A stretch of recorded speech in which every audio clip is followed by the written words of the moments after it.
À savoir également, la République du Congo vient de prendre la présidence en exercice du Conseil des ministres du CAMES, le Conseil africain et malgache de l'enseignement supérieur. La nouvelle a été portée à l'attention du chef de l'État congolais, Denis Sassou Nguesso, par une délégation de cette institution en séjour à Brazzaville à l'occasion de la 41e session ordinaire du Conseil des ministres du CAMES. Les explications de Ange Clotaire. La 41e session ordinaire du Conseil des ministres du CAMES, Conseil africain et malgache de l'enseignement supérieur, démarrée le 20 mai dernier, s'est achevée le 24 du mois courant à Brazzaville.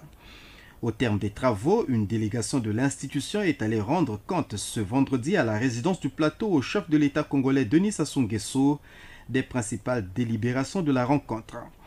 Il s'agit notamment de la présidence en exercice du CAMES qui revient à la République du Congo à travers la personne de la ministre Edith Delphine Emmanuel et de l'adoption du plan stratégique 2024-2028 dont les grands axes sont la digitalisation des enseignements, la qualité et les partenariats.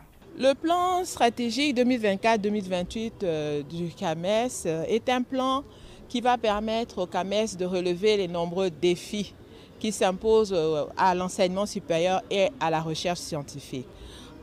Parmi ces défis, il y a celui de la digitalisation. L'influence du numérique dans la société contemporaine et particulièrement au niveau de l'enseignement supérieur nous oblige à réformer nos méthodes d'enseignement. L'on ne peut plus se contenter de réunir des étudiants dans des amphithéâtres.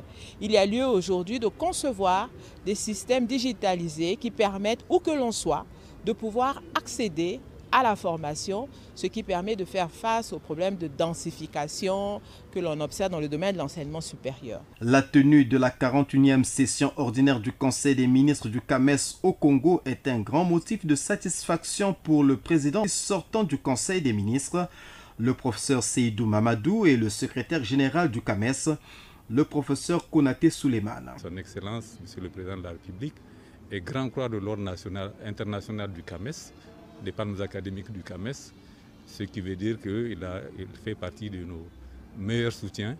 Le Conseil des ministres est vraiment l'instance la plus importante au niveau de la gouvernance du Conseil africain et malgache pour l'enseignement supérieur. Et nous avons eu la chance également d'écouter les conseils de son Excellence, Monsieur le Président de la République, qui nous a encouragés et qui prend un peu le CAMES comme un exemple d'institution panafricaine. Et nous repartons ici très heureux et redynamisés pour pouvoir continuer notre mission. Créé en 1968 à Niamey au Niger, le CAMES a l'ambition de devenir en 2033 l'institution de référence internationale en matière d'évaluation scientifique et d'intégration académique des États membres.